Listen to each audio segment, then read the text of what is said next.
ערב טוב, אז שוב הלימוד שלנו להצלחתם של חיילי צבא הגנה לישראל, שילכו לשלום, שיחזרו בשלום, יהיו תמיד בשלום, והשם ייתן ישועת עמו ישראל אדם, ולפצועים ייתן האל רפואה שלמה, יחזירם לאיתנם הראשון, לביתם, למשפחתם, ולחטובים שישובו במהרה למעונם, לביתם, למשפחתם, ברעים, בנפשם, בגופם, באמונתם, ולנופלים, שם ינקום דמם, ותהי נפשם צרורה בצרור החיים. Voilà, étant donné que dimanche prochain, c'est la Séouda le Michté de Esther, donc on n'aura pas la possibilité de maintenir le cours.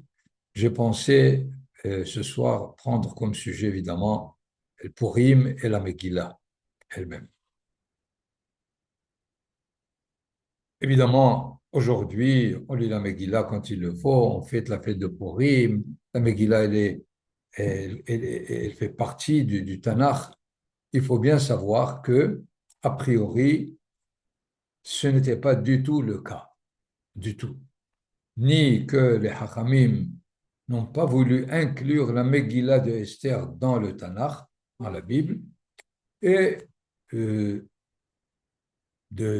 maintenir la fête de Purim, ça a pris beaucoup d'efforts, comme nous allons le voir dans les textes, même de la Megillah elle-même. Mais auparavant, nous pouvons déjà prendre le texte de la Gemara dans lequel les Hachamim nous présentent le fait que Esther a demandé, Shalha lahem Esther la Hachamim. Kevaoni les Dorot.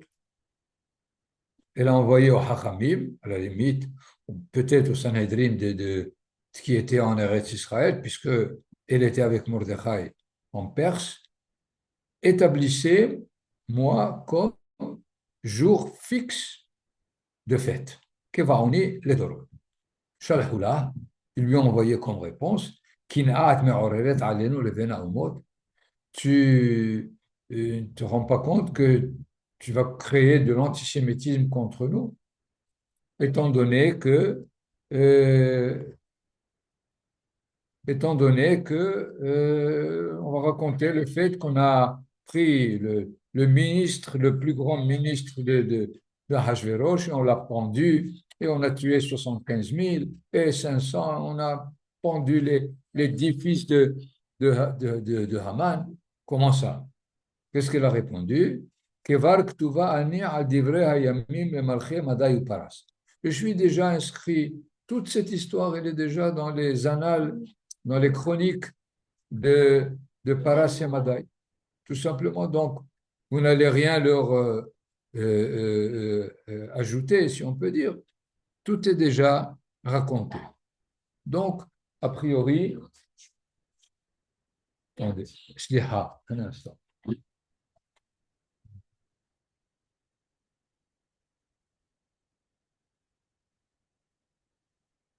Merci. Oui, oui, d'accord. Un instant, un instant.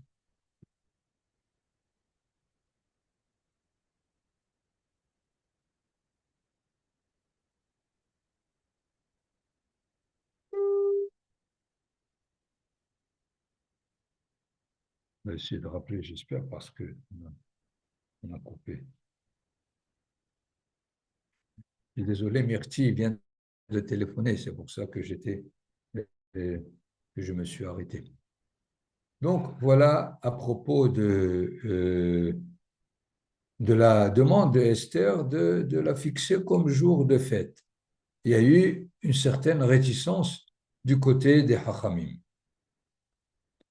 Un deuxième texte dans la Gemara aussi, Rav et Rav Hanina, et Rabbi Yohanan, et Rav Haviva, maintenant,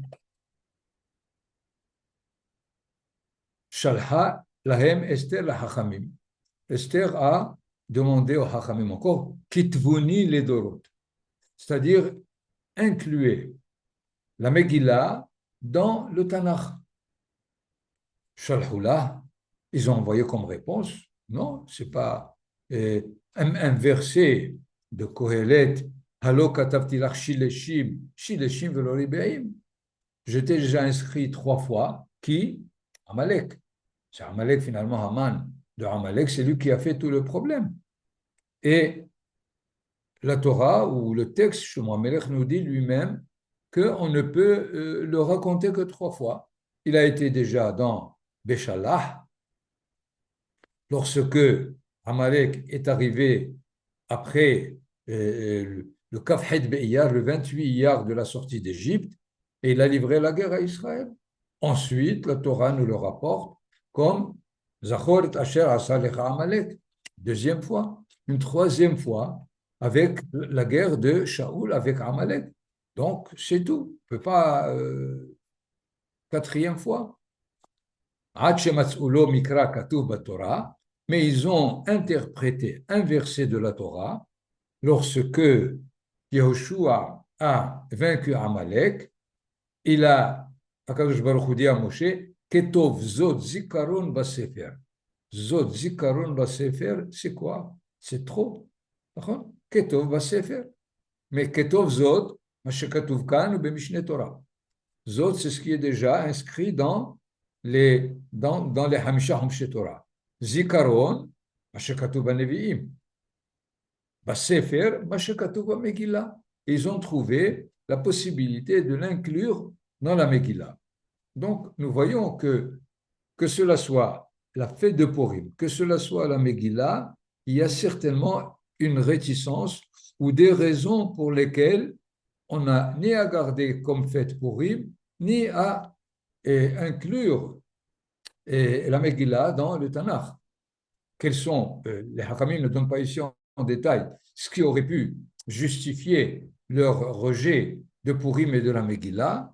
D'abord, étant donné que Purim, c'est une histoire qui s'est passée alors qu'Israël était en galoute du premier temple, et puis c'est terminé.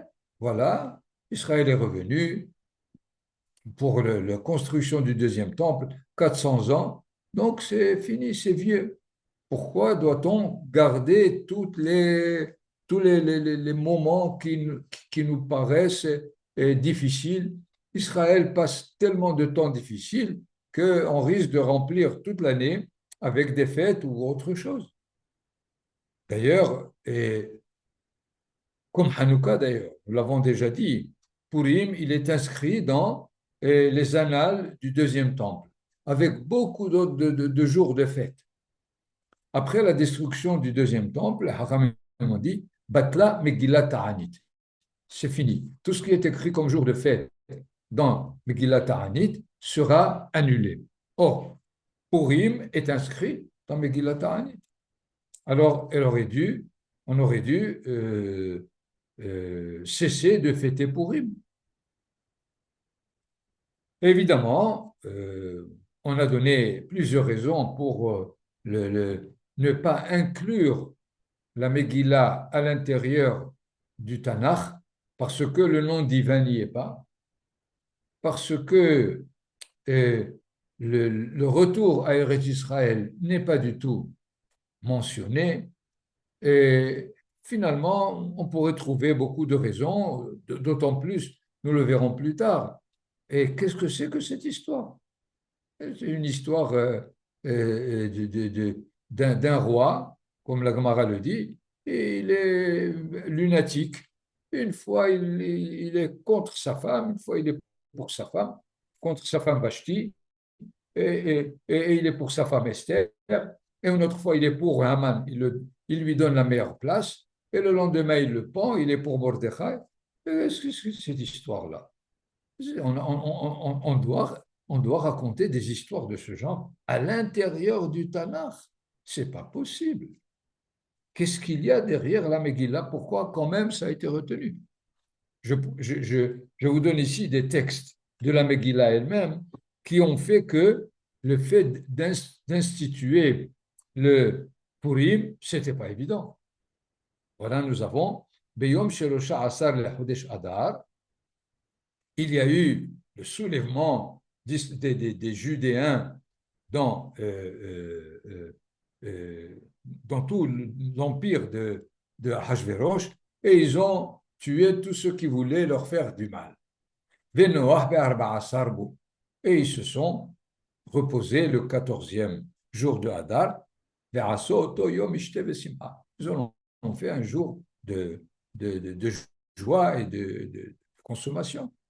Aval Haïoudim Asher Beshushan, Nikahalou Bishlosha Azarbo, Arba Azarbo. Ils ont continué à faire la guerre, même le 14 Adar. Venoah Bahamisha Azarbo. Eux, ils l'ont pris comme le 15, comme nous le savons, le jour de Purim à Shushan. Ve'asoto Yom Mishte Vesimha aussi. Et la.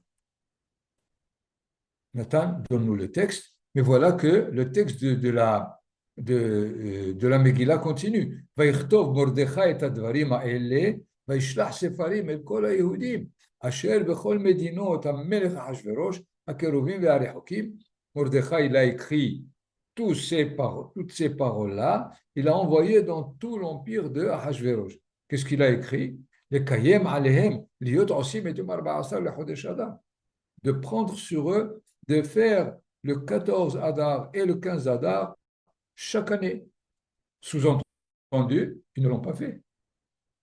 Ils ont fait la première année, où ils ont fait la guerre et ils ont gagné, et puis c'est terminé. Il a fallu que Mordechai le rappelle. Et voilà que le texte nous dit alors les Judéens ou les Juifs ont pris sur eux ce qu'ils ont commencé à faire, et tout ce que Mordechai a écrit. Donc, a priori, ils n'ont pas suivi. Mais même ce que Mordechai a écrit, il semble, d'après le verset qui vient, que plusieurs n'ont pas suivi. Essentiellement, ça n'a pas été du tout accepté par le Sanhedrin, puisque nous avons conversé, Vatirtov Esther Amalka Bat Avihaïl, ou Mordechai Yehudi, et Kol Tokef, le Kayem et Igeret Apurim Azot Hashenit. Ils écrivent encore une lettre pour que Purim soit bien installé. Quoi? Les Kayem et Yemé Apurim, mais ça a été déjà dit, c'est que ça a été annulé. Les Juifs n'ont pas du tout continué. לקיים את ימי הפורים האלה בזמניהם, כאשר קיים עליהם מרדכי היהודי ואסתר המלכה, כאשר קיימו על נפשם ועזר העם דברי הצומות וזעקתם. Ils ont bien détaillé tout ce que les Judéens ou les Juifs plus tard ont à maintenir. Et comme verset final, Amar Esther Kiyam divrei hapurim haele, ce que Esther a envoyé a été accepté. Venichtav Bassefer. Et il a été inclus, la Megillah a été incluse dans le Tanakh. Donc, nous voyons déjà dans le texte lui-même de la Megillah que ça n'a pas été de façon évidente que Purim et que la Megillah soit donnée pour toutes les générations. Et il s'agit évidemment maintenant de comprendre pourquoi ça concerne toutes les générations à venir. Harambam lui-même d'ailleurs, qui est un livre de halakha, rapporte un enseignement. C'est le dernier halakha qu'il a dans Hilchot Megillah et Hanouka. Kol Sifrei HaNevi'im, tous les livres des prophètes, Vechol HaKetuvim, et tout ce qui est dans le 3e livre de la Torah, Atidim Libatel Limot HaMashiach. On va plus s'en servir du temps du Mashiach. Chutz mi Megillat Esther. C'est-à-dire ce qui restera dans la Bible, le Pentateuch et Megillat Esther. Ça se réduit, mamash. Et en plus, elle est comme les 5 livres de la Torah, Kehilchot shel Torah shebe'al peh. Et elle a aussi la force de la loi orale. Parce que le Pentateuch, il faut que les Hachamim l'étudient et en tirent les halachot pour les générations. Ben, la Megillah de Esther, elle jouit des mêmes avantages. À quel niveau?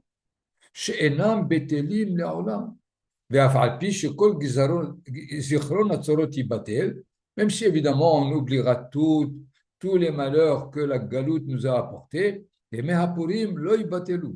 Les jours de Purim ne seront pas du tout annulés. שנאמר, וימי הפורים האלה לא יעברו מתוך היהודים וזכרם לא יסוף מזרעם. Nous voyons donc combien Maïmonide a inclus dans son livre de la Halakha une,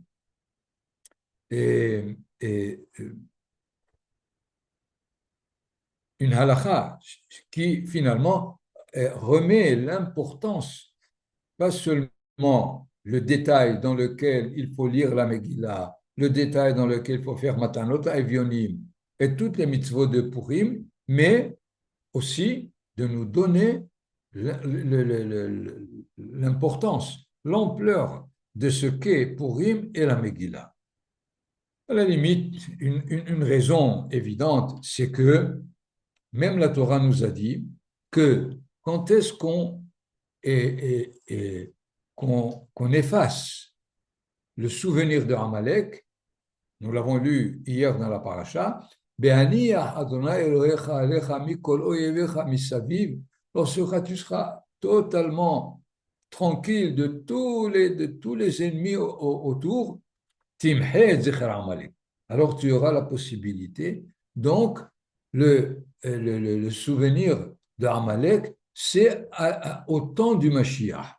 Et donc, c'est pour cela que si les prophètes qui finalement ont prophétisé pour les temps du Mashiach, donc nous n'avons plus besoin des livres des prophètes. Leur prophétie s'est réalisée. Purim, qui à la base est Amalek et Haman, ne sera que effacé pas à la fin des temps du Mashiach, mais lorsque on sera en plein, bien installé du temps du Mashiach. Donc, voilà le premier thème que je voulais rapporter. Quelle est la place de la Megillah et de Purim? Nous n'avons pas encore détaillé la raison d'inclure la Megillah à l'intérieur du Tanakh. Nous n'avons dit que les raisons pour lesquelles, a priori, elle n'a pas à être dans le Tanakh. Mais probablement parce que elle fait exception de tout ce que le Tanakh nous a enseigné et la Megillah nous enseigne quelque chose que tout le Tanakh n'a pas enseigné. Puisque les Hachamim disent Esther min ha-Torah minayin, d'où est-ce qu'on sait que Esther est déjà mentionnée où la Torah en fait allusion. Ve'anochi astir panai bayom ha'u. Et moi, je me cacherai doublement ce jour-là, al-kol asher asa, parce que Israël a fait ce qu'il a fait. Bon, nous voyons que les Hachamim ont compris que le Megillat Esther, a priori, pouvait rester dans le monde de la loi orale. Elle n'a pas à être dans le livre de la Bible, du Tanakh, dans la loi écrite. Pourquoi? Parce que, étant donné qu'elle fait exception dans tous ces détails, il n'y a pas le nom de Hachem et il n'y a pas un appel pour monter en Israël et toutes les raisons qu'on peut y trouver, mais il y a pour une raison qui est comment détecter, sentir la providence divine dans l'obscurité la plus totale. Lorsque Israël est en danger par Haman et tout ce qui se passe à l'intérieur de la Megillah, nous allons le voir un peu plus, c'est ce qui fait que elle doit être incluse à l'intérieur du Tanakh parce que la situation qu'elle décrit, elle n'est nulle part dans tout le Tanakh. Il manquerait au Tanakh donc l'enseignement de la Megillah de Esther si on ne l'avait pas incluse à l'intérieur du Tanakh lui-même. Et essayons de revenir maintenant dans la période elle-même du récit de la Megillah. La Megillah commence, Vayi bimei Achashverosh, ou Achashverosh. D'où est-ce qu'il est venu? Où est-ce qu'il, quand est-ce qu'il a vécu? On ne sait rien du tout. Il faudrait revenir dans le livre de Ezra, qui est monté en Israël dans la troisième Aliyah, et qui, inversé, ou Malchut Hashverosh, Bithilat Malchuto, Katvu Sitna al Yosheve Yehuda Virushalayim. Nous savons que la première Aliyah était du temps de Cyrus, de Koresh. Mais Israël, qui est arrivé, ceux qui sont arrivés avec Ezra et Nehemiah, et essentiellement déjà avec Zerubbabel et Yehoshua, Kohen Agadol, du temps de Zecharia, ils ont trouvé ici les Koutim. Et les Koutim voulaient contribuer à ce que ces Judéens qui reviennent et qui construisent le temple, ils voulaient faire partie. Cependant, les Judéens les ont repoussés. Et alors, ils ont écrit des lettres à Ahasverosh pour lui dire que ces Judéens veulent se révolter contre lui, il faut qu'il s'en occupe.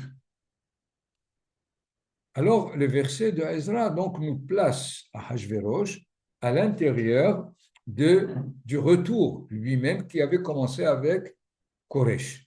J'ai d'ailleurs ici un calendrier pour inclure l'histoire de Ahasverosh. Le premier exil avant la destruction du temple, du premier temple, était en 3327. C'était l'exil de tout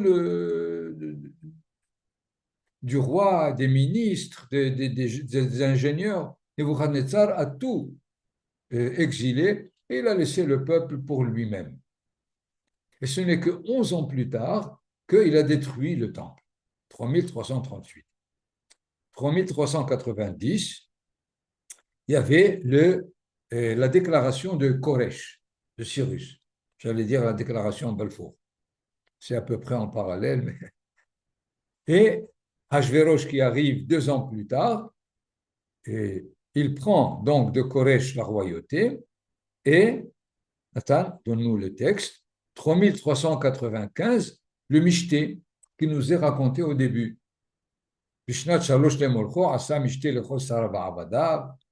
Et quand est-ce que Esther est reçue dans,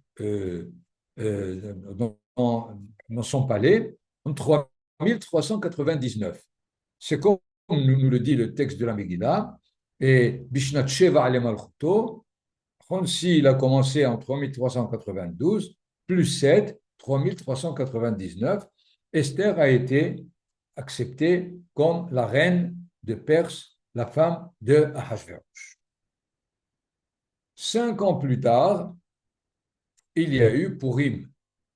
Donc Esther était pendant déjà 5 ans, disons à la 5e année, Haman obtient du roi Ahasverosh d'éliminer Kaviachol tous les juifs de son royaume. Ça a raté, 3405, Purim et Shushan Purim pour la première fois, et 3408, 3 ans plus tard, la construction du deuxième temple commence. Donc, l'empire perse de Ahasverosh, il a duré, selon le texte ici, de 3492 jusqu'à 3405, à peu près 13 ans, 14 ans. Puisque selon le récit des chroniques de Parashémadaï, Hachvérosh a été assassiné par ses serviteurs qui ont déjà tenté de le faire. Vous vous rappelez dans la Megillah, Bigtan Vateresh. Bigtan Vateresh voulait l'empoisonner. C'est Mordechai qui savait la langue perse, qui les a entendus parler, qui a averti immédiatement Hachvérosh, et évidemment, ils ont été pendus. Et je voudrais juste ici une parenthèse. Si c'est Mordechai qui l'a sauvé, alors qui il doit mettre comme ministre? Mordechai. Or, miyad, après ça, Vayahar Devarim, Gidal Amelech Hashverosh et Haman ben Hamedata. Il a fait monter Haman au lieu de faire monter Mordechai. Vous comprenez? Qu'est-ce qu'il fait? De quoi il s'agit? Alors, première réponse qu'on a donnée, pour ne pas donner à Mordechai toute l'ampleur de son, et qu'il va devenir le vice-roi, et bon, il lui donnera quelque chose, un petit cadeau, et alors il fait monter Haman. Haman, d'ailleurs, il était déjà dans l'affaire de Vashti, c'est lui qui a donné comme conseil le fait de euh, punir cette Vashti parce que finalement, elle dérange tout ce qui est, tout ce qui est et de loi dans le royaume de Ahashverosh, que la femme, elle doit tenir compte de son mari. Or, elle a dérangé l'ordre national. C'est lui qui a donné cette idée.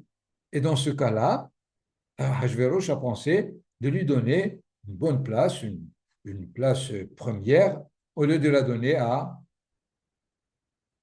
Mordechai, qui lui a sauvé la vie. Donc, toute l'histoire de Purim se passe entre la déclaration de Cyrus, qui, a priori, aurait dû s'accompagner d'une montée en Israël de tout l'exil de Babel, rien n'a été fait. Et c'est là peut-être le fait que ce soit Hachverosh ou Haman, ils ont compris que ce peuple a terminé son mandat historique, puisqu'il ne suit pas l'histoire que les prophètes lui ont annoncée, c'est qu'il a tout terminé et alors on peut s'en débarrasser. C'est d'ailleurs ce que les Haramim disent lorsque Haman a tiré au sort quand est-ce qu'il va essayer de s'en débarrasser, c'est tombé dans Adar. Or, Adar, c'était l'année où Moshe Rabbeinu est décédé. Donc, si Moshe Rabbeinu à Adar est terminé, c'est bien le signe qu'on peut s'en débarrasser de ces Juifs. La Gemara nous dit évidemment, il ne savait pas que c'est en Adar qu'il est né aussi. Donc, c'est quelque chose qui l'a induit en erreur et c'est pour cela que son histoire a raté. Admettons. Mais c'est sûr que le compte des 70 ans qui a été déjà annoncé par Jérémie bien avant la destruction du temple pose problème. À partir de quand on va compter les 70 ans? Est-ce qu'à partir de l'exil de la famille royale et de tout le gouvernement ou de la destruction du temple? Parce qu'entre les deux, il y a 11 ans. C'est exactement le règne de Ahashverosh. Donc, s'ils avaient calculé, comme Ahashverosh et Haman l'ont calculé, depuis l'exil de la famille royale, on aurait évité tout ce qui s'est passé à Shushan, avec Haman. Mais il semble que la providence divine a voulu que quelque chose se passe de cette façon. C'est une question, évidemment, qu'il faut, à laquelle il faut répondre. Mais notre calendrier, en tout cas, est clair et net à propos de la place de, de l'Empire perse, de ce qui s'est passé avec Haman. Donc voilà, essayons de revenir maintenant à la Megillah. La Megillah, a priori, pose problème au niveau du texte qu'elle nous offre à étudier. Dans quel sens? Est-ce que la Megillah est un document historique qui raconte des faits de tout ce qui s'est passé du temps de Mordechai, Hachverosh, Haman et Esther, ou bien c'est une comment ça s'appelle, les trucs du canard enchaîné. J'ai oublié les. Oui, c'est de la satirique. Les C'est chantres? Ken, Les caricatures. pas une caricature. C'est de l'ironie, c'est de la moquerie que Mordechai et Esther ont voulu écrire à propos de cette période. C'est pas de nous donner les événements historiques comme tels. Et question. Et cette question, d'ailleurs, a fait objet d'une discussion entre Rav et Shmuel dans la Gemara, qui essayait d'interpréter chacun un côté pour nous donner le fait que l'un dit non, c'était réel, et l'autre lui dit c'est un fou. Je vous rapporte ici un petit texte sur déjà Bahi Bime Ahashverosh. Ahashverosh. C'est que ce nom. Amarav Ahiv Shel Rosh. C'est le frère de la tête. Ça veut dire quoi? Ahiv Shel Nebuchadnezzar Harasha. C'est le frère jumeau, si on peut dire, de Nebuchadnezzar. Pourquoi? Shenikra Rosh. Parce que dans le rêve qu'il a fait et que Daniel lui a interprété, il lui a dit Antur Esha Didahava. Tu es, parce qu'il a vu une statue où la tête est d'or et les membres en argent, le corps en argile et en or et en cuivre et les pieds en argile. Et finalement, lui a dit, c'est les quatre empires. La tête est en or, c'est toi. Toi, c'est la tête. Donc, Rav considère Hachvérosh et toute son histoire dans la Megillah comme le roi équivalent de Nebuchadnezzar. C'est-à-dire, dans ce sens que j'ai dit, c'est un document historique d'événements qui se sont passés. Ce qui est intéressant, ça, je m'imagine comme ça une petite question, puisqu'on a dit tout à l'heure que Esther a dit que toute l'histoire de la Megillah, elle est inscrite aussi dans les annales de Parasya Madai, des Perses. Comme chaque roi écrit ses chroniques. Ce serait intéressant de savoir comment il la raconte pour la comparer à la Megillah. Si quelqu'un peut le trouver un jour, on aurait pu au moins voir qui a raison dans la discussion. Donc, on a dit, Ashverosh, Rav dit, c'est le frère de celui qui était la tête. Qui est la tête? C'est Nebuchadnezzar. Donc, c'est sérieux, c'est un roi. Shmuel Amar, Sheusharu penehem shel Israël kebeamav keshule kedera. Il a dit à Hachvérosh, on peut lire Shahor à l'envers. Vous pouvez trouver Shahor, le noir. C'est que, en son temps, les Bnei Israël avaient des visages enfumés comme les alentours d'une marmite. Une marmite qui est sur le feu, avec le temps, elle noircit. Et c'est comme ça que, de son temps, les visages d'Israël ont complètement noirci par, évidemment, ses xérotes, par tout ce qu'il a accepté de Haman. Mais Rabbi Yohanan dit, tout celui qui se rappelle de la Hashvérosh, ah, aïe, aïe, aïe, quel mal de tête celui-là. C'est-à-dire,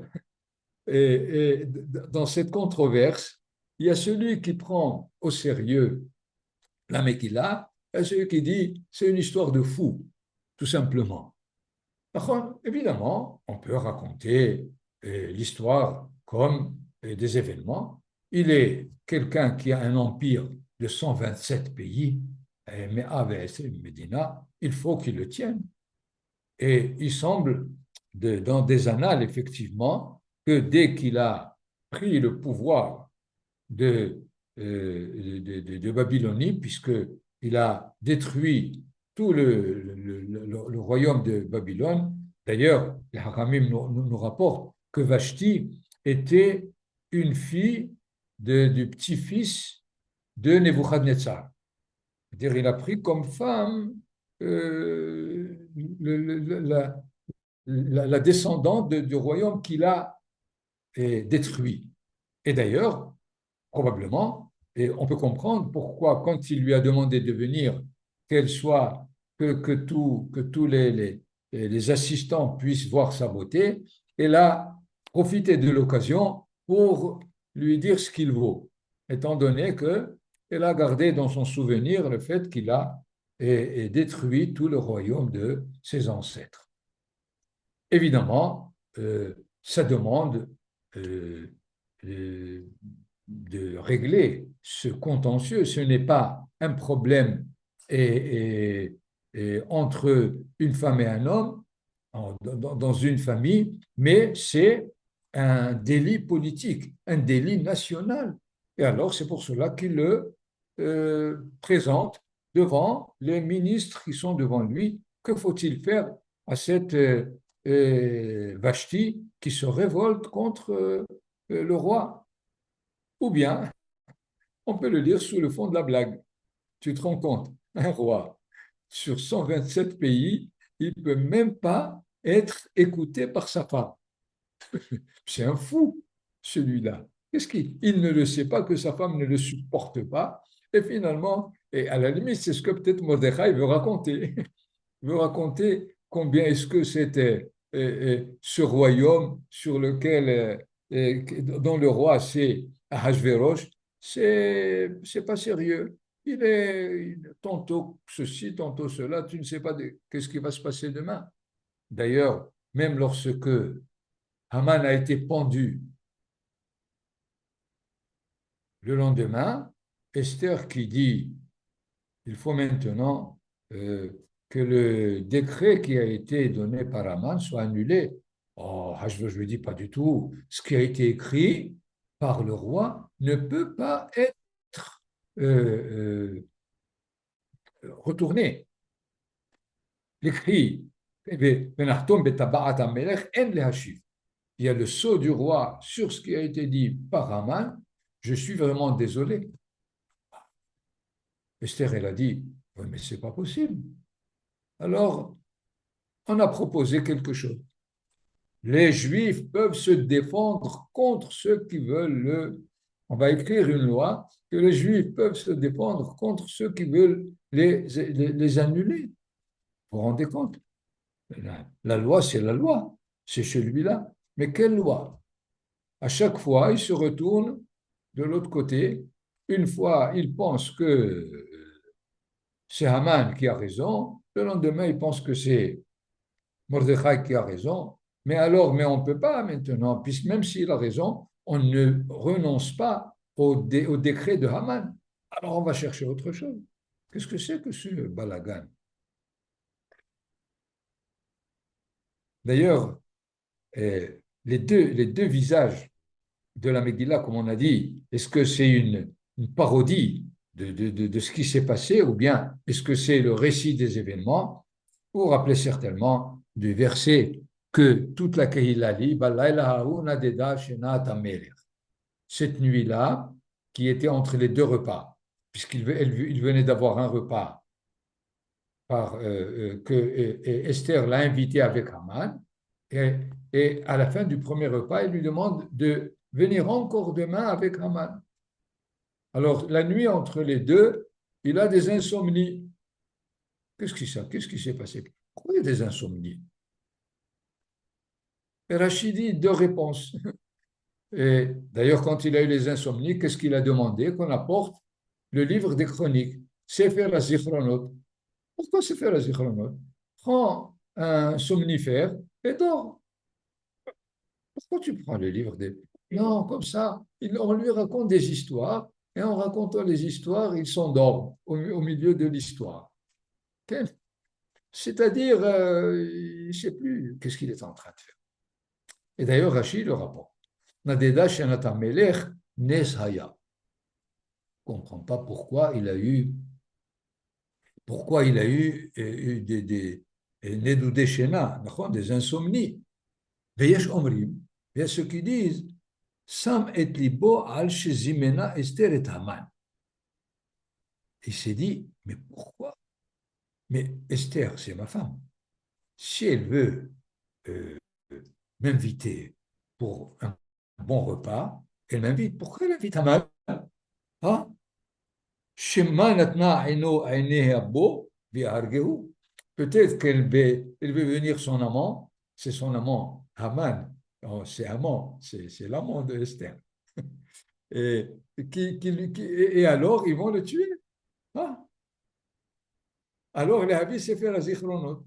Rashi, là aussi, donne deux réponses. Derech HaMelachim, kshenatam nodedet, lorsqu'ils ont des insomnies, omrim lifnehem meshalim, vesichod, et on leur fait on leur raconte des petites histoires, et on les fait parler, kshenatam chozeret alem, jusqu'à ce qu'ils s'endorment à force de leur raconter des histoires.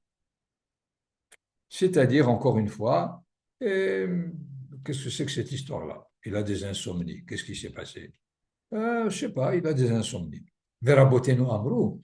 Mais Hachamim nous ont dit, Mitor shenatan libo al Haman ve Esther, puisque, comme il a dit au premier, on a de Shenatan Melech, pourquoi Esther l'invite avec Haman?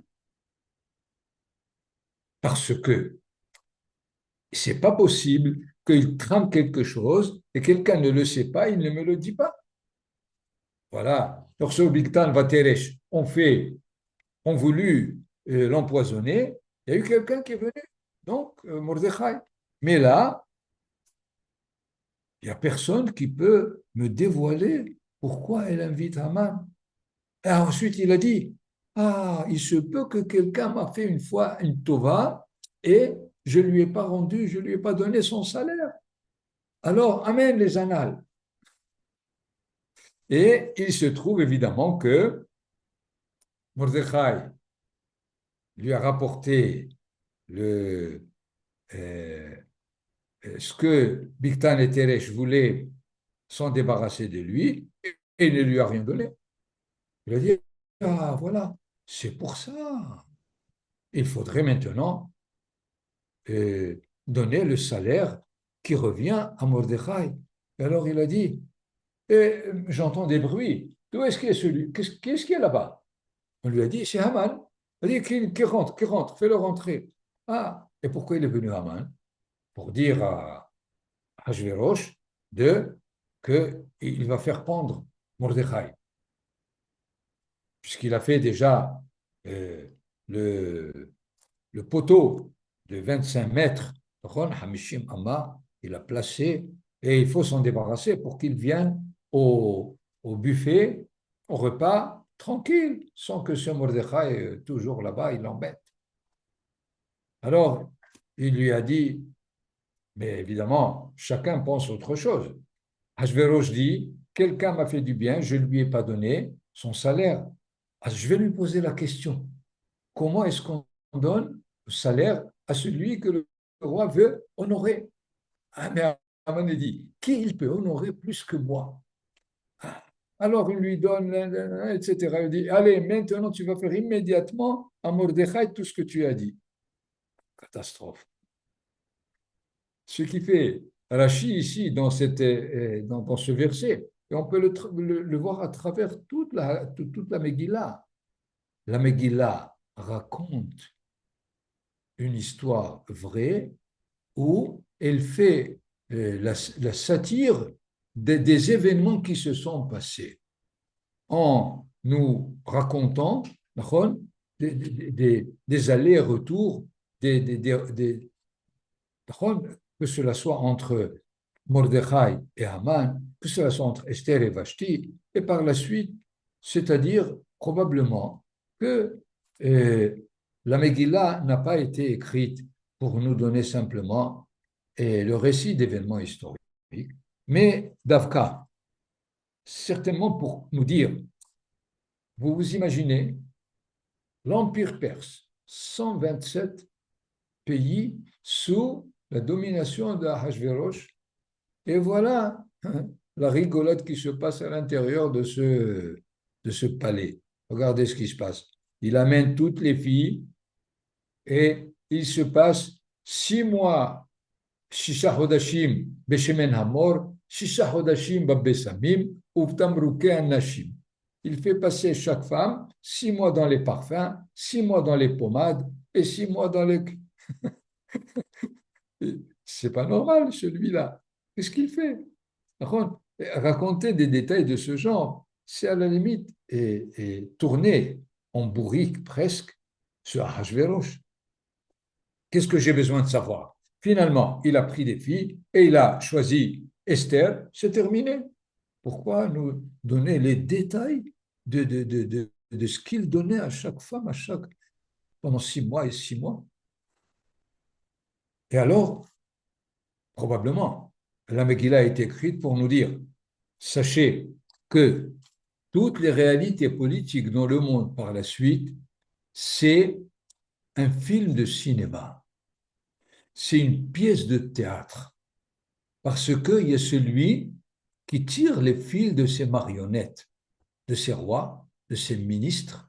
Il y a Hakadosh Baruch Hu qui est là, on ne le voit pas, évidemment, il est complètement derrière toutes les coulisses possibles, mais c'est lui finalement qui mène tout ça. C'est donc ce qui n'est pas du tout enseigné dans tous les écrits bibliques. Il faut une Megillah de Esther pour nous donner comme premier enseignement le fait que si jamais on ne tient pas compte de la providence divine, tout ce que peuvent faire les empires et les rois et les ministres, finalement, il y a quelqu'un qui dirige tout ça, même si on ne le sent pas. Et probablement parce qu'on n'est pas prêt à le faire participer dans notre politique, qu'il arrive tout ce qui arrive comme dans la Megillah de Esther. D'ailleurs, on peut donner encore la raison qui demande à Purim de boire Adela Yada ben Arur Haman le Baruch Mordechai. C'est-à-dire, il ne distingue plus entre Arur Haman. Qu'est-ce qu'il distingue plus? Qu'est-ce qu'il ne distingue plus exactement? C'est qu'il ne sait plus où est le bien, où est le mal. Mordechai, c'est peut-être le mal, parce qu'il provoque Haman et ne veut pas se prosterner alors qu'il y avait la possibilité de se prosterner. Yaakov Avinu ne s'est pas prosterné devant Esav, son frère. Et le prophète ne se prosterne pas devant le roi d'Israël. Alors qu'est-ce qu'il fait? C'est ça, Mordechai. Il nous amène des problèmes. C'est tout ce qu'il fait. Esther aussi, qu'est-ce qu'elle a à devenir la femme d'un goy, de se marier avec un goy? C'est ça les tzaddikim.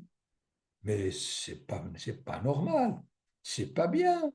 Par contre, tout d'un coup, Mordechai n'est pas tzaddik à notre yeux. Mais par ailleurs, Haman, Vadaï, c'est et, et, finalement le décret de Haman est bénéfique, le disent les Hachamim. Ce que 48 prophètes n'ont pas fait, le décret de Haman l'a fait. 48 prophètes. Il donne toutes les ochahot et tout ce que Israël faisait comme averot, ils étaient en train de leur donner toutes les remontrances nécessaires pour qu'ils reviennent et ils ne sont pas revenus du tout. Alors que Haman dit une phrase,